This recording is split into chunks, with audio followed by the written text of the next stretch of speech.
गोलभेडा र प्याज चाहिँ सुरुमै काटेर रेडी छ गाइज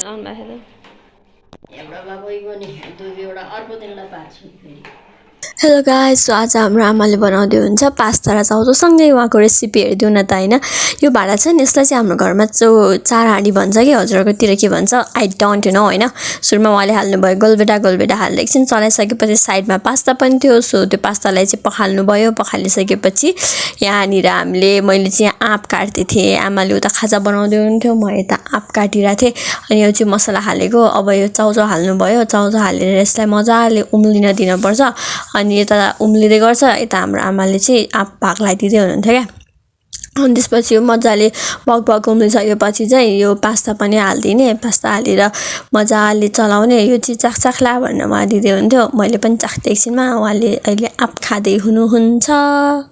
अनि यसरी मजाले उम्लिसकेपछि चाहिँ यो पाक्यो सो मैले ग्यास बन्द गरिदिएँ ग्यास त मैले बन्द गर्नु पर्यो नि त होइन अनि यहाँ अरू पनि आएका थिए लुब्दालुब्दीहरू आँप खानको लागि त्यो बिल्ले हो हाम्रो घरको एकछिनमा चाहिँ हाम्रो आमा फेरि भाँडा मोल्न थाल्नुभएछ म मोल्छु नि भनेको त्यहाँ नै पर्दैन जाऊ तिमी म गएँ बाई बाई